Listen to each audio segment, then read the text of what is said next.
கற்றோர்க்கு கற்றனை தூரும் அறிவு. மணற்பாங்கான இடத்தில் தோண்டும் பொழுது எப்படி நீர் ஊறுகிறதோ அதுபோல் கல்வி கற்க கற்க நம் அறிவும் வளரும் என்பது நம் தெய்வ புலவரின் திருவள்ளுவரின் வாக்கு மட்டுமல்லாமல் ஒரு மாணவர் கல்வி கற்றால் தான் அவருடைய அறிவு பெருகும் என்பது நம் காமராசரின் வாக்கும் தான்.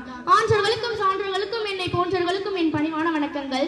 நம் கல்வி கண்டிருந்த காமராசரை பற்றி உங்களிடம் சில கருத்துக்களை கூற முன் வந்துள்ளேன். நம் மனதில் என்றும் அழைத்துக் கொண்டிருக்கும் தலைவர்களில் காமராசர் முதன்மையானவர். தமிழகத்தை தலை நிமிரச் செய்வதற்காக அயராது உழைத்த தன்னலமற்ற தலைவர் பெருந்தலைவர் காமராசர். ஒரு மனிதர் எப்படி வாழ வேண்டும், அவர் எப்படி அரசியலை செயல்படுத்த வேண்டும் என்று எடுத்துரைத்த மாமனிதர் பெருந்தலைவர் காமராசர். இம்மனிதர் விருதுநகர் மாவட்டத்தில் 1903ஆம் ஆண்டு ஜூலை 15ஆம் தேதி பிறந்தார். இவருடைய பெற்றோர் பெயர் குமரசாமி நாடார் மற்றும் சிவகாமி அம்மையார் ஆவார்.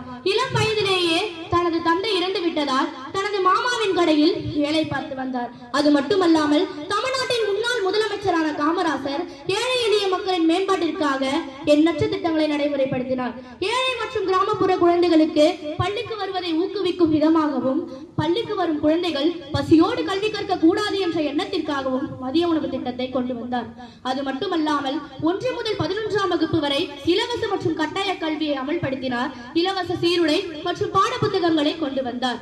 ஏழை எளிய மக்களுக்கு பாட புத்தகங்கள் மற்றும் சீருடை வாங்குவதற்கு போதிய பணம் இருக்காது என்ற காரணத்திற்காக இத்திட்டத்தை கொண்டு வந்தார். அது மட்டுமல்லாமல் ஏழை எளிய மக்களுக்கு வேலை வாய்ப்பு வேண்டும் என்பதற்காக தமிழ்நாட்டில் பல அணைகள், மின்சாரம் மற்றும் தொழிற்பேட்டைகளை உருவாக்கி தமிழ்நாட்டின் தொழில் வளர்ச்சிக்கு வித்திட்டார். காமராசரின் தொலைநோக்கு பார்வையும் அவர் கொண்டு வந்த திட்டங்களுமே இன்றைய தமிழ்நாட்டின் வளர்ச்சிக்கு அடிப்படை என்று கூறலாம். மனிதருள் மாணிக்கமே, பெருந்தலைவரே, என் காமராசரே, உன் போல் உயர்ந்தவர்கள் இனி ஒருவர் உள்ளாரோ?